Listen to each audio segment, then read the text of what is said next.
2 interrogatórios, o delegado da Polícia Federal fez várias referências a trechos da delação do executivo da Toyo Setal, Augusto Mendonça Neto.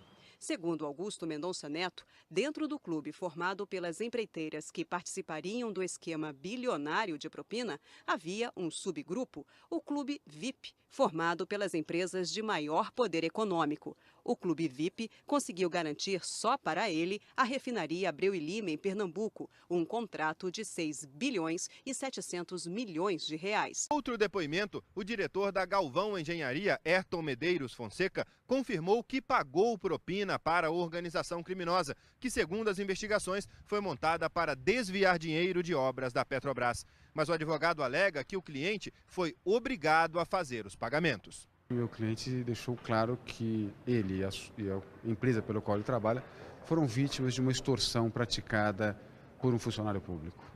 E se ele não pagasse, o que aconteceria? Todos os contratos que foram obtidos pela empresa foram obtidos de maneira lícita.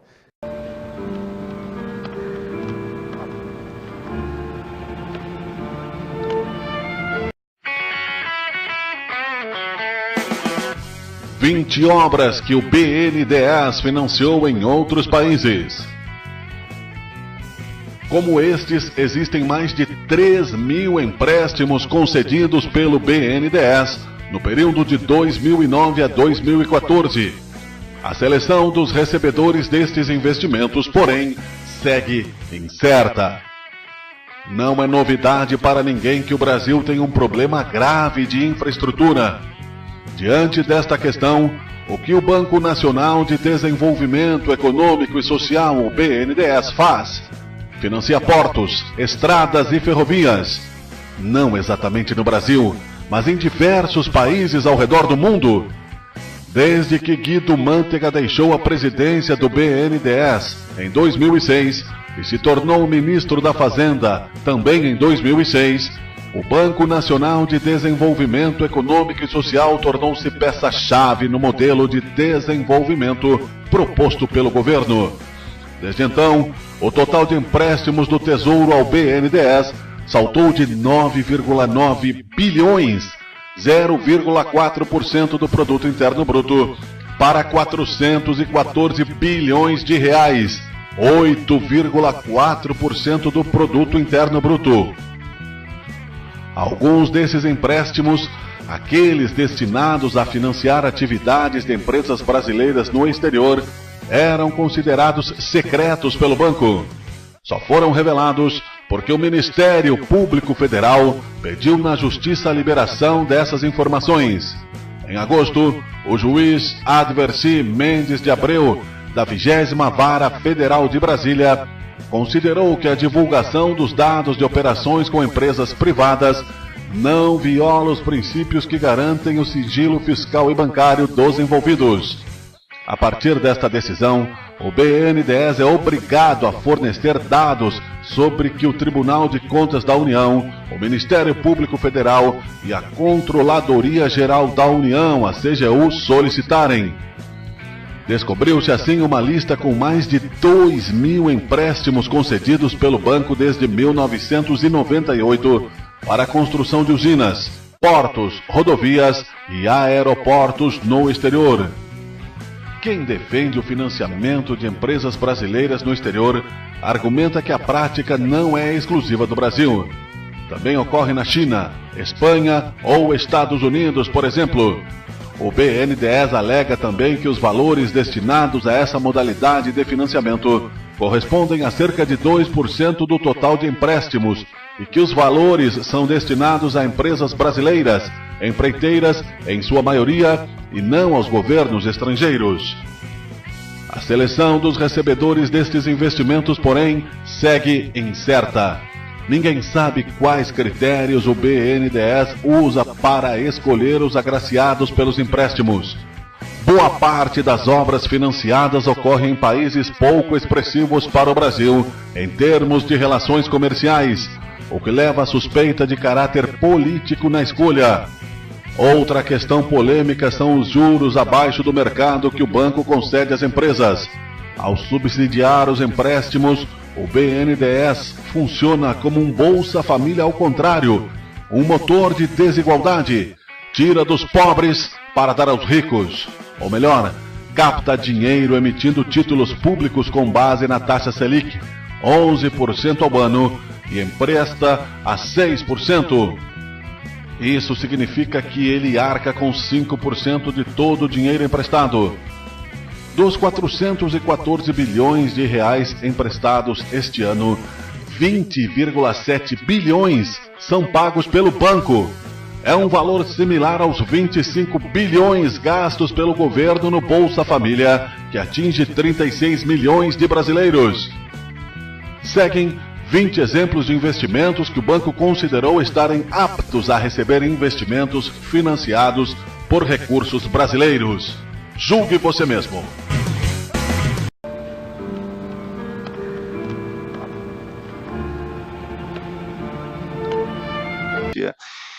Acompanho as reuniões semestrales, trimestrales de conselho, onde se tratam de estratégias. Pero eu sou representante de Odebrecht Latinvest, que é uma empresa que tem sede em Peru e que vê todas as inversões em América Latina. Então, desde México até Chile, todas as inversões que fazemos em esses países, la operamos desde aqui, de Lima, de Peru. E eu sou responsável por esta empresa. Eu fui responsável por Odebrecht Peru hasta 2012, hasta enero de 2012. É outra pessoa jurídica que está responsável por as inversões em América Latina, exceto Brasil. Sempre vinculado ao Odebrecht S.A., que é a empresa holding, que é a dona das ações das outras empresas. Pero há 15 empresas dentro del grupo Odebrecht. En junio del 2011 y con muchos contratos ganados, Odebrecht y el resto de empresas brasileñas hoy metidas en el escándalo en su país donaron a la ciudad de Lima el denominado Cristo del Pacífico, una obra valorizada en $800.000 que contó incluso con el aporte de García con 100.000 soles de su bolsillo.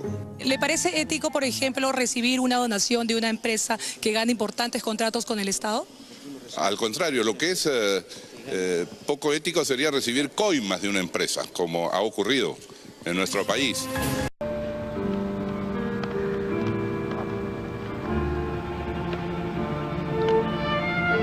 Que também não era considerado ainda foragido. El fin de semana pasado en Sao Paulo, la Policía Federal del Brasil detuvo a Marcelo Odebrecht, presidente de esta constructora, en medio de las investigaciones por el escándalo Petrobras, el caso de corrupción más grande de ese país y que en sencillo trata de lo siguiente.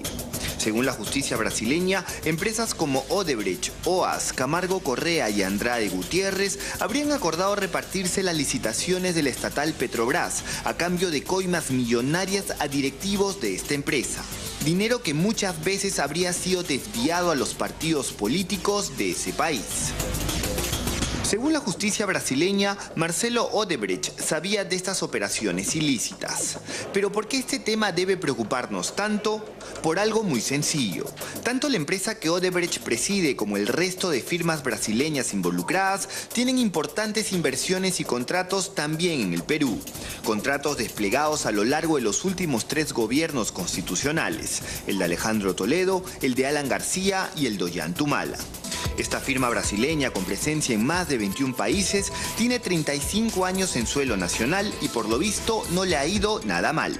En este periodo de tiempo tiene 67 obras ejecutadas y 15 proyectos en ejecución en los sectores energía, infraestructura vial, de irrigación y portuaria. Según información alcanzada por la propia empresa, en los últimos 10 años, es decir, en los periodos de Toledo, García y Humala, han tenido una inversión de nada menos que $15.000 millones. El envión más potente se ha dado en los años de este gobierno, a través de concursos públicos que gana prácticamente sin competencia. Actualmente maneja 10 proyectos en ejecución. Durante el gobierno de Humala obtuvo la buena pro para la construcción del corredor vial Hualapampa-Vado Grande en Piura por $93 millones.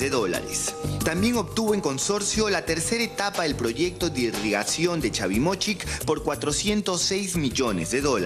La construcción de la central hidroeléctrica de Chacya en Huánuco, la Costa Verde del Callao y el proyecto Vías Nuevas de Lima en la Panamericana Sur y Norte, así como la avenida Evitamiento en el Cusco. Participa también en una operación integral en el puerto de Matarani por 157 millones de dólares y en el gasoducto sur peruano en Cusco, Arequipa y Moquegua por 7.328 millones de dólares. Como de impulso para la zona sur del país.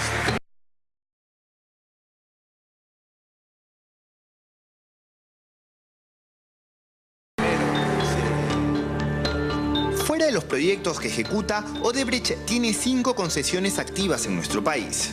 Se trata del proyecto integral Olmos, que consta del proyecto de construcción de la presa y del sistema de irrigación. A su vez, la concesión por 30 años del proyecto Vías Nuevas de Lima en la Panamericana y la Ramiro Prealé. También tiene por 25 años la concesión del eje multimodal Amazonas Norte-Irsa Norte y los tramos 2 y 3 de la carretera interoceánica en el sur del país.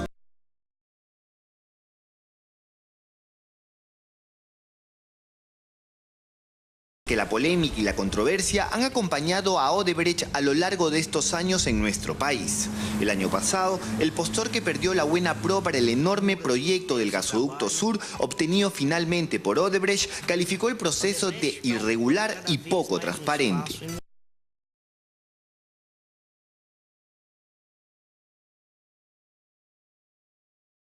En el 2005, la construcción del Interoceánica Sur se proyectó en 800 millones de dólares. Al 2008, este monto se elevó a 1.300 millones de dólares y para marzo del 2015 la cifra alcanzó los 2.000 millones de dólares. Esto se debió a las numerosas adendas efectuadas al contrato de los tramos 2 y 3 a cargo del consorcio liderado por Odebrecht y del tramo 4 a cargo de la otra empresa brasilera Camargo Correa. Nada menos que 22 adendas. Teniendo en cuenta los documentos incautados en medio de la tormenta brasilera a los funcionarios de Camargo Correa, donde se detallan supuestas coimas en Perú,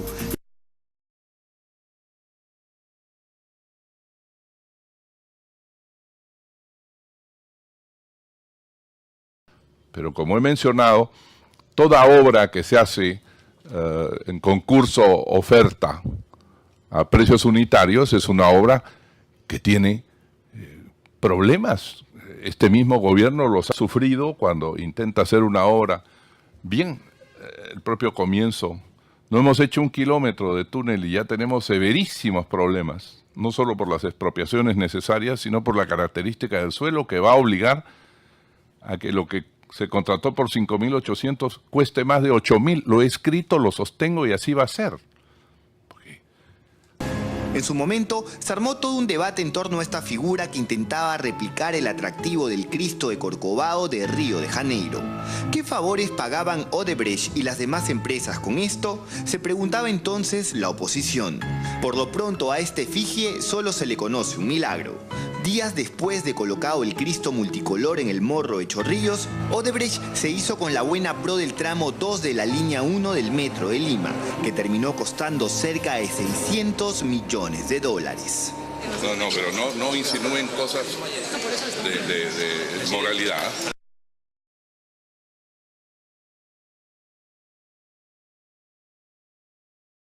En el 2003, durante el gobierno del presidente Alejandro Toledo, el gobierno regional de Lambayeque, junto con Proinversión, convoca al concurso de concesión para el proyecto integral de Olmos. El 17 de mayo del 2004 se otorga la buena pro a la empresa Odebrecht por un periodo de 20 años. Odebrecht asume. Lambayeque camina seguro hacia el progreso, con la firma del contrato de concesión de la construcción, operación y mantenimiento de las obras de trasvase del proyecto Olmos. Y yo no voy a ser mezquino para decir gracias, señor presidente. Tuvo usted la decisión política de que esta obra sea una realidad. Y Lambayeque tiene que estar agradecido por eso. Quemamos las casas, han quemado las norias, las señoras han botado sus lágrimas, niños chiquitos también han llorado. La preocupación de nosotros es grande porque no sé qué va a pasar después.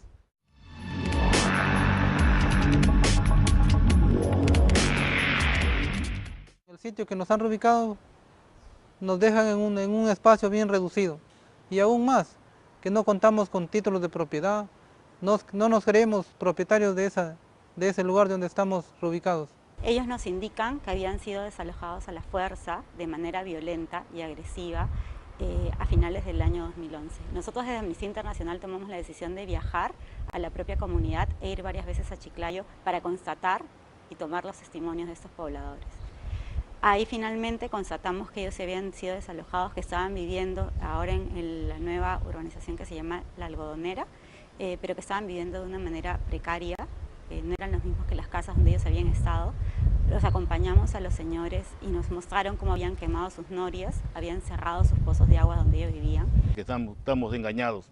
¿Por qué? Porque ellos mismos engañados que iban a venir acá a una vida mejor.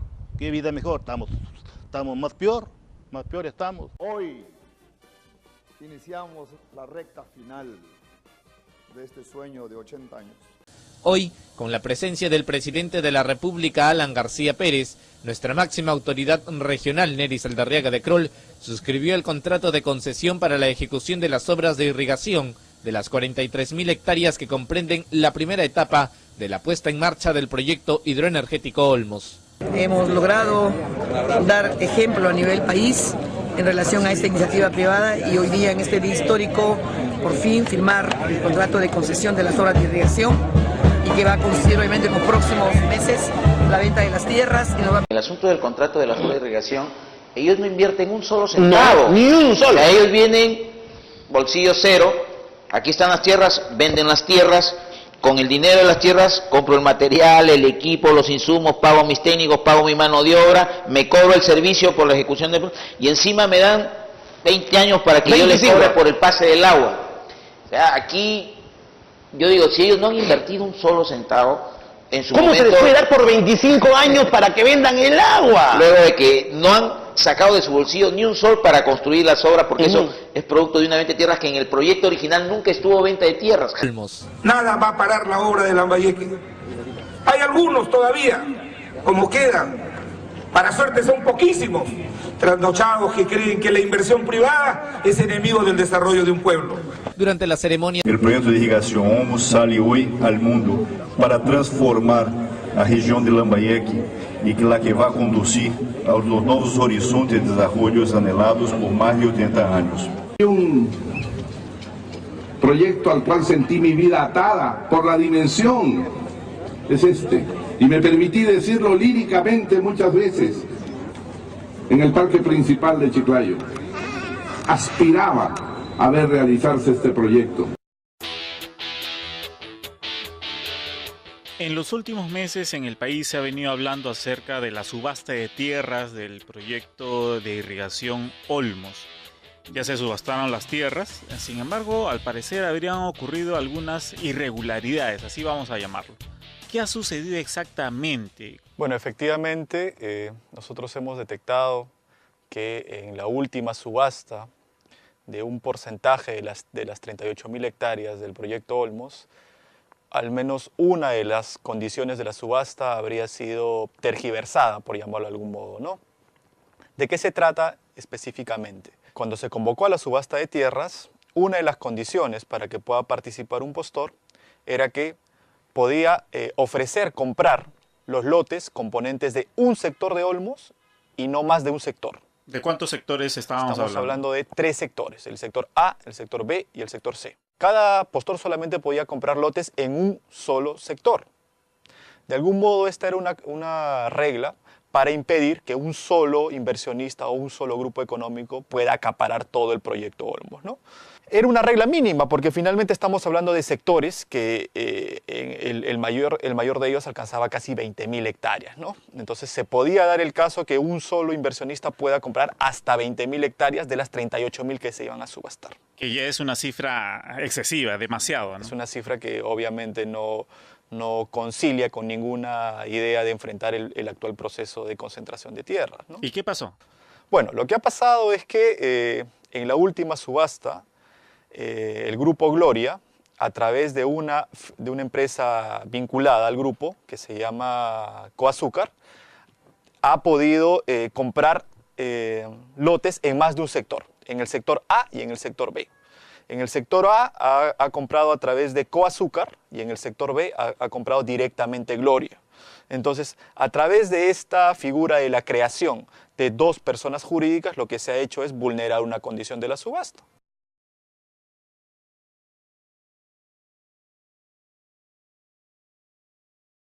Traer muchísima cola. Aquí tengo 5 informes de la Contraloría que se han investigado y tienen que ver con la interoceánica. No te están diciendo, los informes no van, para situar un poquito, sí, al tema que la interoceánica ha sido una obra sobrevaluada. Que yo creo que sí, ojo, vista de 800 millones a pasar a 2.500 y la otra, la IRSA, también se disparó. Son temas más puntuales, ¿no? Es un tema mucho más puntual. Estamos hablando de mala ejecución. Lo más fuerte para mí es el último informe, que es el que dice que por qué no pasó esto por SNIP. Que eso motivó la renuncia de Carranza, que era viceministro de Hacienda de Kuczynski, porque Kuczynski le dio la luz verde sin SNIP junto con Toledo. A pesar de que la resolución no la firma él, la firma Sota Nadal. El informe más importante al que hemos tenido acceso es el 697-2011, en el que se mencionan 8 grandes irregularidades cometidas durante la construcción del tramo 3 de la Interoceánica Sur. Esta construcción estuvo a cargo del consorcio formado entre Odebrecht, Graña y Montero, Ingenieros Civiles Contratistas y JJ Camet. Para empezar, durante la construcción hubo un incremento de derrumbes, debido a estudios insuficientes de estabilidad de taludes y drenaje. Por eso, se les tuvo que pagar $1.007.203 extra para que remuevan esos derrumbes. Además, los puentes Chiforongo y Chauimayo presentaron fisuras en su losa de concreto armado y defectos en sus apoyos. Eso pone en riesgo la inversión valorizada en $5.105.926. Pero no son las únicas fallas. Hay presencia generalizada de fisuras en el pavimento entre el kilómetro 650 al 710. Además, se suponía que el espesor del asfalto tenía que ser de 2,5 centímetros, pero en algunos puntos el espesor apenas llegaba al 1,5 centímetros. Pese a eso, Ocitran le dio el certificado de aceptación de obra y validó el desastre. Encima, las alcantarillas de tubería metálica corrugada no tienen el recubrimiento bituminoso especificado para protegerlas contra las aguas ácidas. Eso reduce notablemente su vida útil. Es decir, Odebrecht hizo lo que quiso con la complicidad de funcionarios de Citran, el organismo supervisor de infraestructura de transporte, y del Ministerio de Transporte. Por eso, la Contraloría encontró responsabilidad funcional en 25 personas. 5 trabajaron durante el gobierno de Toledo, 11 durante el gobierno de García y 9 durante ambas gestiones. El otro informe sobre la Interoceánica Sur es el 117-2011. Ahí analizaron los tramos 2, 3 y 4 concesionados a los gigantes brasileños Odebrecht, Camargo Correa, Queiroz Galbao y Andrade Gutiérrez para su construcción. Ahí encontraron algo que es bien importante. La Contraloría dice que en los contratos de concesión de las obras y el mantenimiento de los tramos viales del proyecto se han consignado valores que no se ajustan a los costos máximos de transitabilidad. ¿Qué quiere decir esto? Que como parte de las vías no son nuevas, sino se han construido sobre carreteras antiguas, el concesionario constructor tenía que mantener el flujo de tránsito en todo el tramo, desde la fecha de inicio hasta la culminación de la construcción de las obras. No podía cerrar toda la vía para trabajar y punto. Y eso implica un gasto que está normado, pero que en la práctica significaron mayores pagos, por $2.900.479 más intereses, más 44.537 soles por gastos administrativos y 111.813 soles por honorarios arbitrales. Toda una botadera de plata. Un detalle en el que la Contraloría no entró es que 2 días antes de que Toledo deje el poder, se firmó la tercera adenda de los 3 tramos concesionados a los gigantes brasileños involucrados en escándalos de corrupción. ¿Qué se modificó con esas adendas? Pues sospechosamente se reajustó la fórmula utilizada para calcular el pago anual por las obras para que puedan variar de acuerdo al cambio de los precios de los insumos de construcción.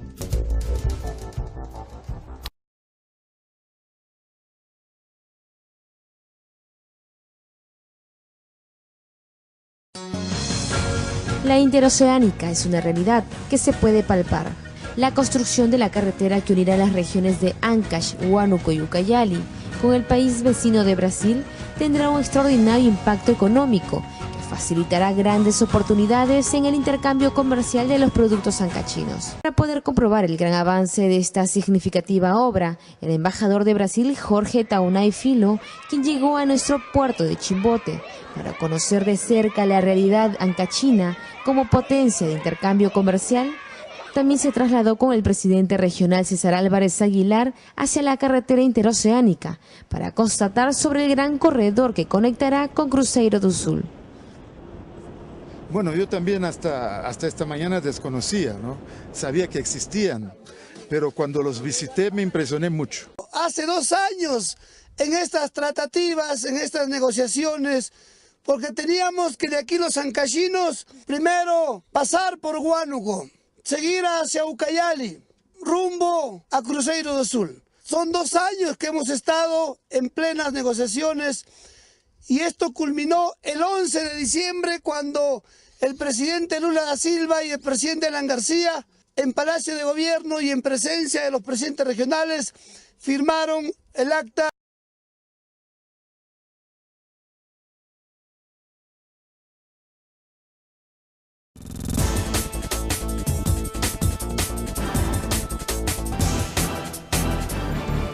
La sucursal de Odebrecht en el Perú tramitó y cobró 155 millones de soles por la rehabilitación, mejoramiento y construcción de la carretera Caruás-Chaca-San Luis el 2011, antes de firmar el contrato de obra con el gobierno regional de Ancash en la gestión del hoy detenido exgobernador César Álvarez.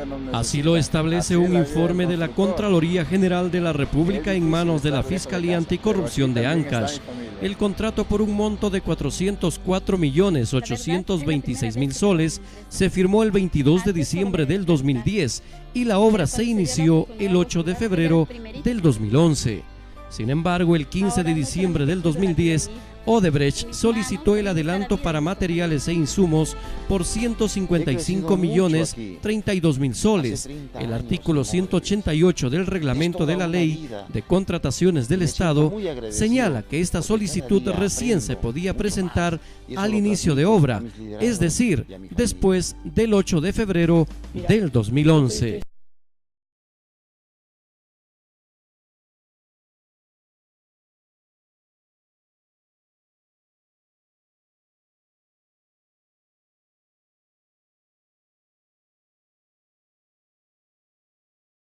En un marco de fiesta, en Piura se puso en marcha la ejecución y supervisión de la primera etapa del proyecto especial de irrigación e hidroenergético Alto Piura, el cual beneficiará a cientos de agricultores del norte peruano.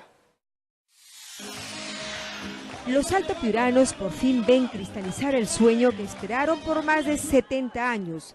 El contrato para la ejecución de la primera etapa del proyecto especial de irrigación hidroenergético del Alto Piura se firmó con la presencia del presidente de la República, Alan García, quien llegó a la localidad de Chulucanas para su suscripción.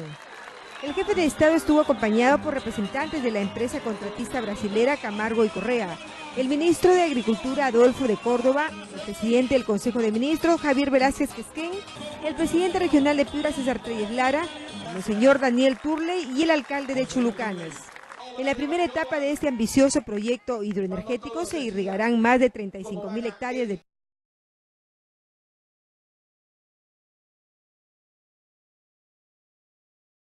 A 8 horas de la ciudad de Piura se ubica la localidad conocida como Tronera Sur, en el distrito de Sondorillo, provincia de Huancabamba.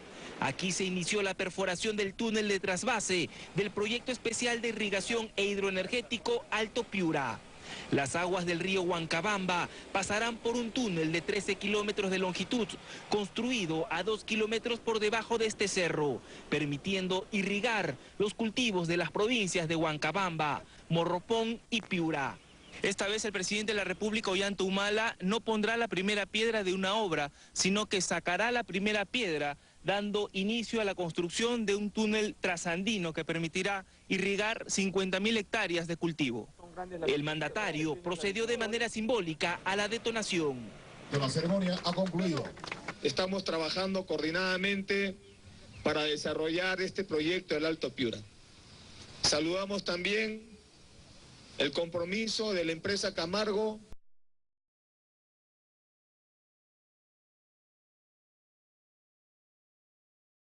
Por fin se firmó el anhelado proyecto del Alto Piura. un proyecto que tuvo que esperar por varios años. Y hoy 23 de diciembre, en el Teatro Municipal del Distrito de Chulucanas, las principales autoridades de la región, así como la empresa ganadora Obra Insastaldi, firmaron el proyecto por 5 años. Voy a leer primero, ¿no?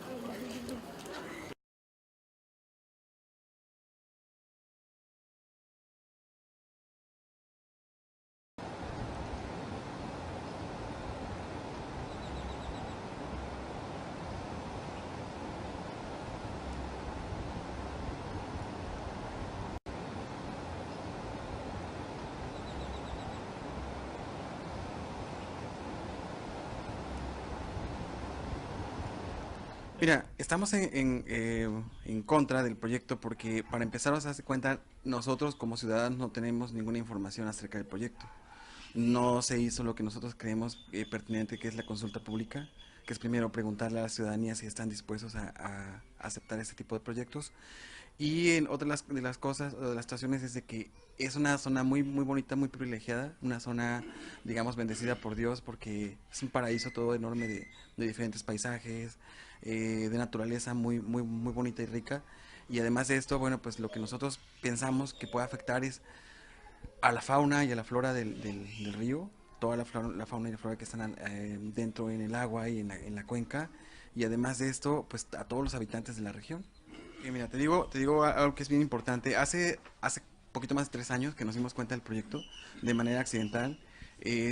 Nosotros venimos preguntándole al gobierno, a las instituciones, a Conagua, por ejemplo, a Semarnat, a otras dependencias acerca de este proyecto, y todos nos negaban la información. Incluso con Secretaría de Turismo también preguntamos a ellos qué era lo que sabían acerca del proyecto, y negaban la información.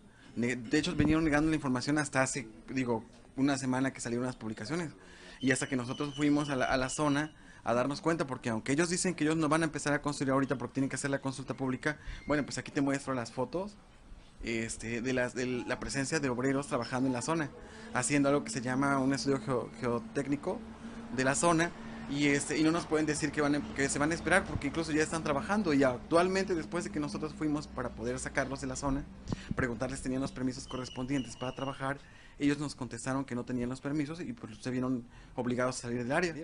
Ahora actualmente, bueno, pues ellos después de salirse salieron, no sé, una semana, creo, 2 semanas, 15 días al máximo, y volvieron a regresar al área para seguir trabajando. Actualmente están trabajando ahí. O sea, si ellos consideran que tienen los permisos suficientes, bueno, pues que presenten los permisos. Cuando tengan los permisos suficientes, cuando tengan la consulta de la ciudadanía, ellos, los resultados podrán dar las opciones que ellos puedan tener para poder operar o no operar. Y además de esto, bueno, cuando nosotros les decimos, y aquí están las personas integrantes del movimiento también, ellos no me dejarán mentir, de que nosotros les hemos pedido a las dependencias, oigan, vengan para que chequen, por favor, miren, están trabajando. Incluso nos han dicho que no tienen ni para la gasolina para poder venir a la zona. Incluso sabemos que no tienen los permisos ni siquiera con el ejido, porque los ejidatarios están en contra de este proyecto, exacto, de presas. Entonces, de manera irregular, pues ya están en la zona, llegan y se meten como Juana por su casa, y lo único que alegan es de que, pues es que es proyecto de gobierno, entonces nos tienes que dejar pasar. Bueno, los grandes prejuicios son, como te mencionaba, a la flora y a la fauna del lugar, especialmente hace cuenta a especies en peligro de extinción. Jalcomulco tiene, bueno, más bien toda la zona de Jalcomulco hacia abajo y hacia arriba, toda la cuenca del río Antigua tiene un catálogo de plantas endémicas que son exclusivamente propias de la zona.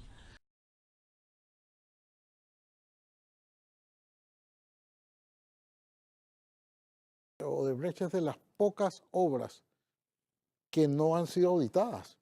El presidente, cuando se posesionó, que en su compromiso con la transparencia iban a auditar las obras del gobierno anterior. Durante un año en muchas instituciones se hizo, de hecho muchos de los procesos que se iniciaron contra los funcionarios del gobierno anterior se iniciaron porque los funcionarios de este gobierno hicieron las auditorías internas e iniciaron los procesos. Odebrecht goza del raro privilegio de que ninguna de sus obras ha sido auditada, ninguna, ni la más flagrante de todas, que ha sido la cinta costera 3, ha merecido siquiera una mención dentro de las auditorías, y eso realmente resulta, por decirlo menos, sospechoso. A mí me me disgusta, debo decirlo, y no puedo ocultar ese disgusto, casi la desfachatez con la que se ha defendido a Odebrecht y la manera como se insiste que como no hay instrumento jurídico que lo impida, va a seguir otorgándosele.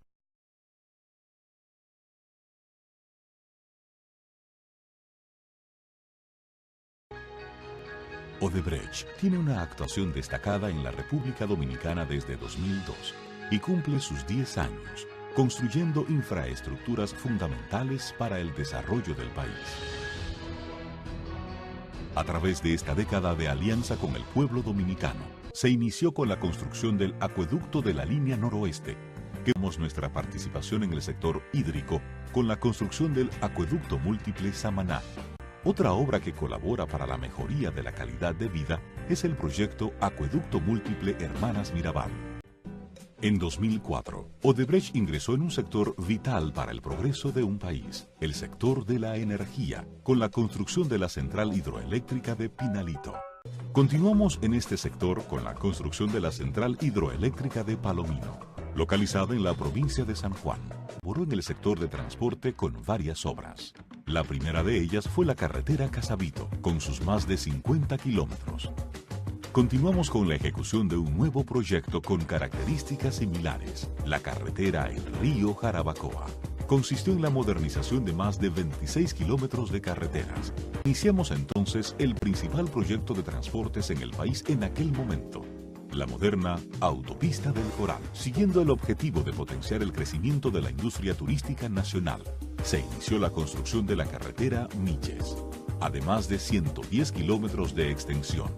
El proyecto contribuyó a mejorar la eficiencia del tránsito en la ciudad capital. El Corredor Duarte. Aquí fueron construidos viaductos y túneles.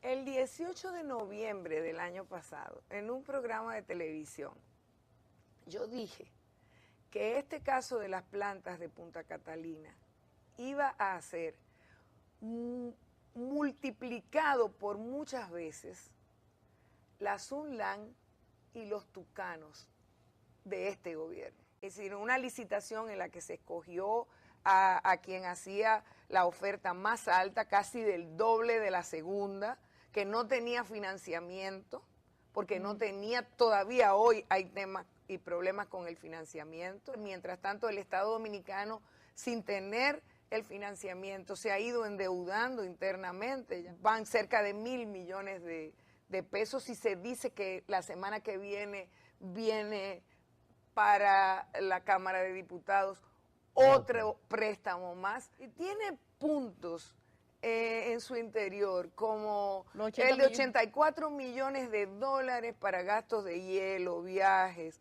y otros asuntos. Sí. Tiene más otros 10 millones de de dólares, más, por ejemplo, una partida que hay ahí de 111 millones de dólares para el alquiler de grúas, Hay millones y millones de dólares para la iluminación, una cosa increíble. Bueno, pero tú dices, óyeme, con 111 millones de dólares se puede comprar el parque vehicular completo para hacer esas plantas. No se conoce el contrato de arrendamiento de los terrenos. Y eso es, ¿cómo pasó ese proyecto en la Cámara? Así todo como eso. Tan... Bueno, pasó cuando tú decías, pero mira, o sea, en las propias conversaciones, en la discusión, te decían, bueno, sí, es verdad que tiene una sobrevaluación, pero eso va a recuperar de una vez. O decían, por ejemplo, es que hay que votar que sí por ese proyecto porque está el dinero de la reelección. Eso era uno de los argumentos que se esgrimían en la bancada del partido de gobierno, en los pasillos ahí. Y ahí todos lo sabemos. O sea, ahí, en ese momento, lo que se manejaba era que de esa sobrevaluación había 200 millones de dólares para esto que está ocurriendo ahora.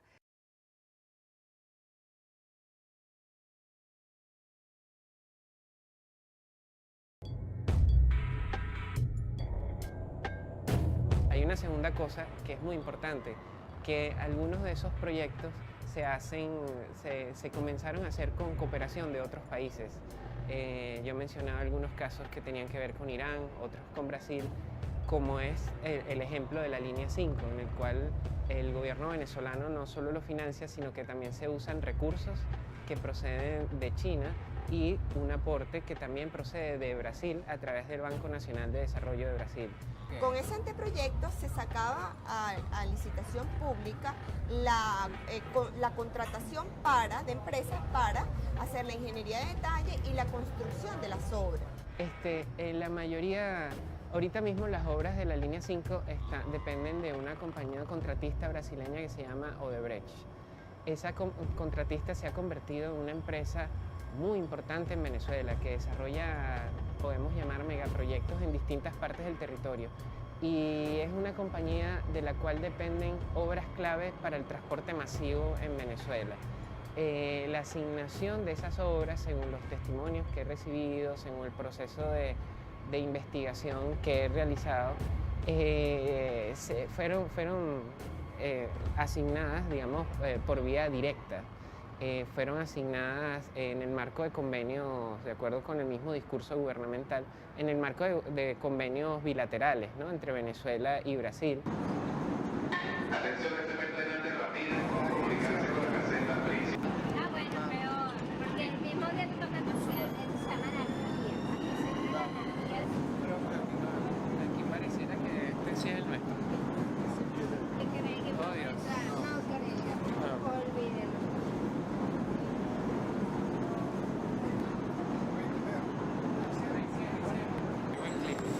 Claro, claro. Este es el nuestro, este es el nuestro.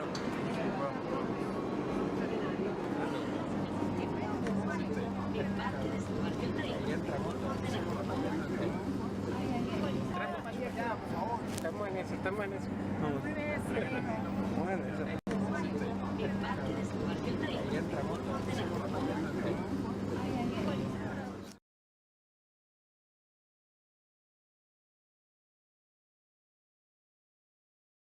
Lo que podemos decir es que el proceso ha sido un excelente proceso licitatorio, convalidando todas las normas de legalidad vigentes en nuestro país y en la provincia de Córdoba.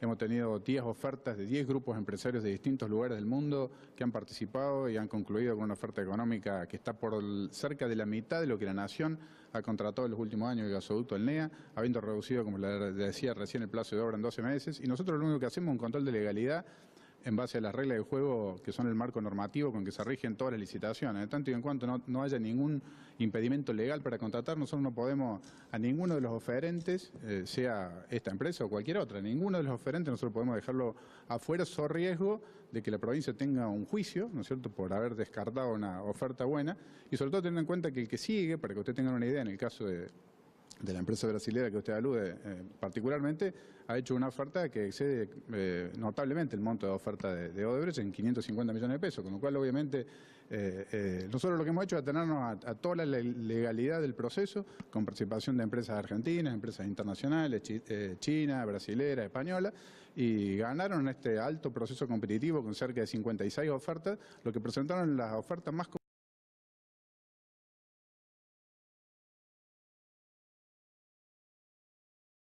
Uma anotação apreendida na casa de Benedito Barbosa, diretor da Odebrecht, indica que o esquema de cartel formado na Petrobras também funcionava em obras do estado de São Paulo. O contrato era para a duplicação da rodovia Mogi Dutra em 2002. O estado, na época, era governado por Geraldo Alckmin. No bilhete apreendido aparece a inscrição Acomodação de Mercado. No topo vem o preço da obra, R$ 68.730.000. Embaixo, o custo com o santo, R$ 3.436.000.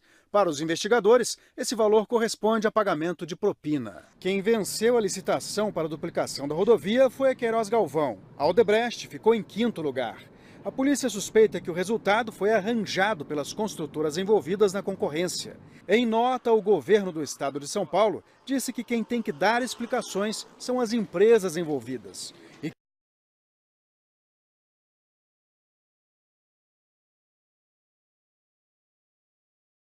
O Tribunal de Contas do Estado do Rio aprovou por unanimidade o bloqueio de 198 milhões de reais das empreiteiras Odebrecht e Andrade Gutierrez por fraude na reforma do Maracanã.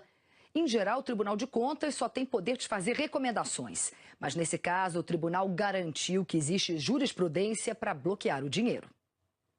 Pelo contrato original, o custo da obra era de 705 milhões de reais, mas acabou saindo por 1 bilhão e 200 milhões de reais, com a inclusão de 16 aditivos no contrato.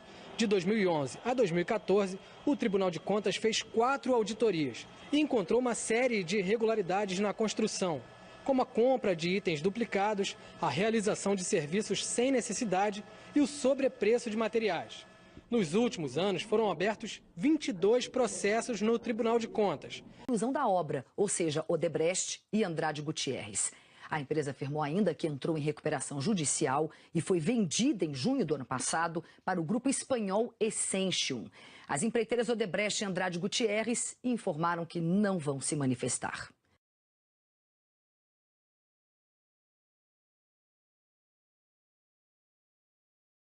Eu ainda presidente da República, eu fui com o governador na época, o Serra, o prefeito Kassab, nós vamos visitar, junto com o presidente da CBF, o Morumbi. E o meu querido André estava junto, porque nós achávamos que era o Morumbi que ia ser o estádio da Copa do Mundo. E a gente já estava decidido a trabalhar a construção do time do estádio do Corinthians. Não sei porquê. Só quem pode responder é o Juvenal, só quem pode responder é o presidente da FIFA ou o presidente da CBF.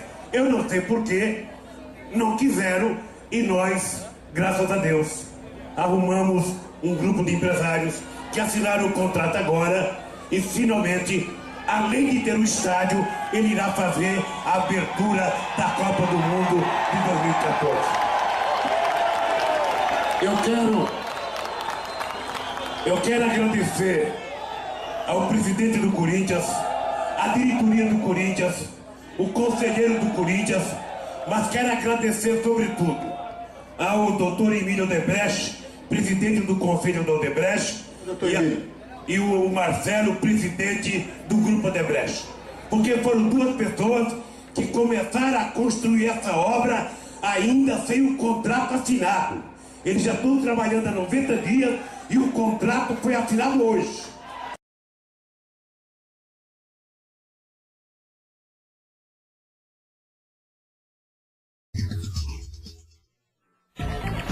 Está con nosotros en esta primera parte del programa, primera entrevista, Daniel Camac, viceministro de Energía. Gracias por estar con nosotros. Viceministro, buenas noches. Buenas noches, Jimena, ¿cómo está? Bueno, hemos conocido el día de hoy que ya está prácticamente terminado y debe estar ya publicado en la página web del Ministerio, o me imagino mañana, el Acuerdo de Integración Energética Perú-Brasil. ¿Qué modificaciones se han hecho? ¿Cuáles son los puntos más importantes que aborda este acuerdo? Bueno, es un escenario de crecimiento que va a tener de consumo eléctrico el país. Hoy día tenemos un mercado del orden de 5.000 megavatios y en 30 años el Perú va a necesitar entre 25 y 40.000 megavatios de energía. En este contexto, el Ministerio de Energía y Minas tiene una política de desarrollar justamente centrales hidroeléctricas de gran tamaño, claro, que nos permitan... Esta es la proyección de la demanda futuro. Del mercado de sostenibilidad y la garantía de suministro en largo plazo. En este contexto, el acuerdo con Brasil, digamos, es un elemento importante para esta estrategia. ¿Por qué? Por lo que nos va a permitir es, con base, digamos, en la construcción de centrales hidroeléctricas de gran tamaño que se construyan en el Perú para abastecer el requerimiento interno, o sea, el requerimiento primero del Perú y la venta de excedentes al mercado brasileño. ¿Solo excedentes? Solamente excedentes. ¿Qué es lo que garantiza eso en el acuerdo? El acuerdo tiene una cláusula muy específica que señala el siguiente orden de prioridad, ¿ya? Y que es, yo creo, el punto clave de este tratado. Primero, que cualquier central hidroeléctrica, cualquier infraestructura de generación hidroeléctrica que se construya al amparo de este acuerdo, porque dicho sea de paso, el acuerdo lo único que hace es establecer un marco regulatorio similar, por ejemplo, al que tenemos en la ley de concesiones. Entonces, las empresas privadas que construyan una central hidroeléctrica en el marco de este acuerdo, la producción de esas centrales primero tiene que ser destinada para abastecer el servicio público de electricidad del Perú, lo que llamamos el mercado regulado del Perú, lo que es atendido por las empresas distribuidoras privadas o nacionales del Perú. Luego el mercado libre. Luego el mercado libre, pero, digamos, el porcentaje de energía que va a ser destinada a este mercado regulado va a ser establecida por el Estado peruano en cantidad y precio. Fíjate, esto es importante, cantidad y precio, no estamos hablando de una sola variable. Una vez que el Perú define cuánta es la energía que debe quedarse en el Perú para atender al mercado regulado y a qué precio, el segundo componente es cuánto va a ser destinado al mercado libre, empresas mineras, grandes industriales del Perú. Lo que ya no requiere este mercado es lo que las empresas privadas pueden vender en el Brasil. ¿Se da cuenta? Entonces, ¿qué nos permite esta estrategia? Que estos proyectos grandes se desarrollen, las inversiones sean efectuadas en el Perú y que se consiga rentabilidad para estos proyectos con base también en las ventas que se hace en el mercado internacional. Viceministro, probablemente la energía que se venda al Brasil va a ser más cara que la energía que quede en el Perú, ¿no es cierto? Probablemente. Es un supuesto, digamos, claro. Es una posibilidad. Es una posibilidad. Digamos que el precio que queda de la energía que queda en Perú es menor al precio de la energía que va a Brasil. Con lo cual, ¿cómo sellamos, le ponemos un candado al contrato para evitar que ese mayor precio al que Brasil puede comprar evite incumplimientos futuros del contrato para priorizar, por conveniencia económica, exportación o entrega de supuestos, digamos, excedentes a Brasil y no entregarla a Perú?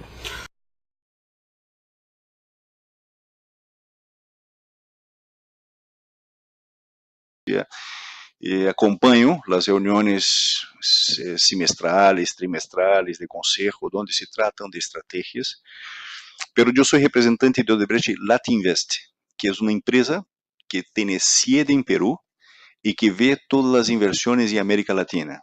Entonces, desde México hacia Chile, todas las inversiones que hacemos en esos países, la operamos desde aquí, de Lima, de Perú. Y yo soy responsable por esta empresa.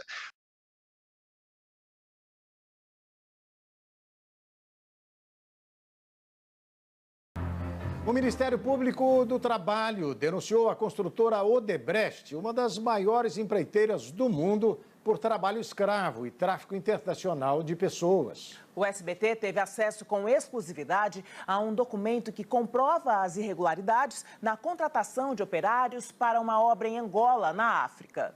Peterson Isidoro. No refeitório, ratos. Na hora de voltar para casa, humilhação. Já trabalharam mesmo, já está tudo pé, está novos. Já acabou do trabalho, já estão indo embora. As imagens foram feitas por um grupo de operários brasileiros que trabalhou durante 2 anos na construção da Biocon, uma das maiores usinas de etanol e energia da África, localizada em Malange, na Angola. As denúncias contra a construtora Odebrecht surgiram apenas agora, poucos meses antes da inauguração. E passaporte já tiraram logo quando chegou, de início. E falaram o quê? Falaram que ia regularizar o negócio do visto, que estava ilegal. Jefferson decidiu abandonar Angola depois de 1 mês e meio. Os trabalhadores eram proibidos de sair do alojamento. Vigiados por homens armados, viviam na sujeira, em condições precárias de higiene e nem sabiam o que era servido para comer. Não sabia o que era, carne de macaco, cobra, até rato banhado falaram que fizeram para nós comer. Você ficou doente ou viu algum amigo doente? Eu fiquei com diarreia e teve um colega meu lá que ficou doente. Ele ficou 30 dias doente lá. O drama dos trabalhadores começou em 2011, quando a obra da usina foi retomada. De lá para cá, centenas de operários saíram de vários estados do Brasil diante da promessa de bons salários.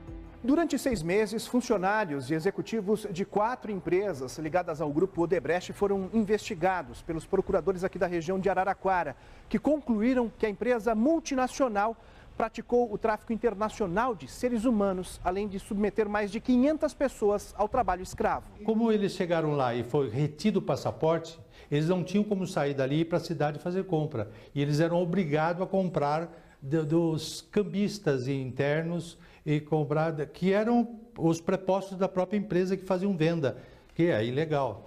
Este documento, obtido com exclusividade pelo SBT, revela uma das fraudes cometidas pela construtora. Em todos esses casos, o visto para o ingresso em Angola foi pedido através de ofícios assinados por uma funcionária que é registrada da construtora Norberto Odebrecht. Em todos eles se mentiu, portanto, à Embaixada de Angola, dizendo que o trabalhador estava indo para permanecer até 30 dias para tratar de negócios, quando na verdade esse trabalhador já estava contratado por prazo indeterminado. Em nota, a Odebrecht afirmou que cumpre a legislação trabalhista em todos os países onde atua. Prometeram para mim, no meu caso, salário bom, que nas minhas contas dá 7.500, só que cheguei lá, não era nada disso que eles prometeram. Foi uma proposta enganosa. Essa experiência aí, eu não queria passar de novo por isso não. O primeiro trem-bala brasileiro terá capacidade para mais de 800 passageiros. A partida deverá sair daqui da Estação da Luz, no centro de São Paulo, e a chegada na Central do Brasil, no Rio. O projeto está avaliado em torno de 18 bilhões de reais. Menos uso do carro, menos consumo de energia, um transporte barato, seguro, agradável, que você pode estudar, ler. Tem um restaurante no trem, e todas as grandes cidades modernas do mundo tem. O Brasil hoje é a 8ª economia do mundo, vai ter trem-bala. Eu sou totalmente favorável a uma parada em Jundiaí, nós vamos trabalhar nesse sentido.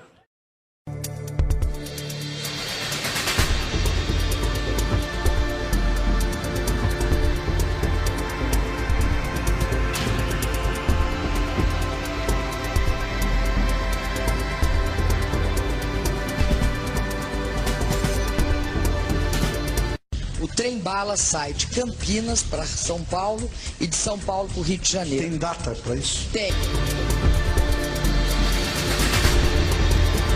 O trem-bala sai de Campinas para São Paulo e de São Paulo para o Rio de Janeiro. Tem data para isso? Tem. Obra do PT concluída. Autopista Madem-Colón, Panamá. Custo 152,8 milhões. Obra do PT concluída. Metrô Cidade do Panamá, Panamá. Custo 1 bilhão. Obra do PT concluída. Hidrelétrica de Chagla, Peru. Custo BNDES 320 milhões. Hidrelétrica no Equador. Custo 243 milhões.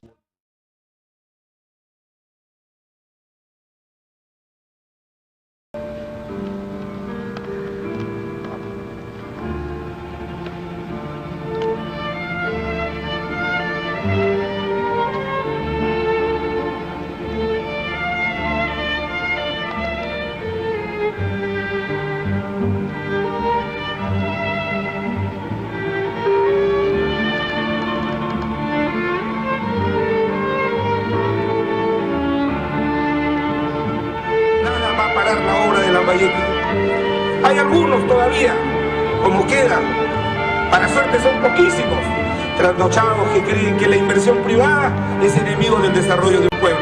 Quemaron las casas, quemaron las norias, las señoras han botado sus lágrimas, niños chiquitos también han llorado. El proyecto de irrigación Omo sale hoy al mundo para transformar la región de Lambayeque y la que va a conducir a los nuevos horizontes de desarrollo anhelados por más de 80 años.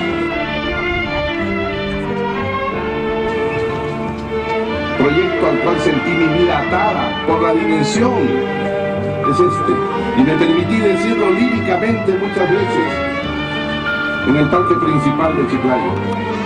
Aspiraba a ver realizarse este proyecto. Estamos engañados. ¿Por qué? Porque ellos mismos engañados que iban a venir acá a una vida mejor. ¿Qué vida mejor? Estamos más peor estamos.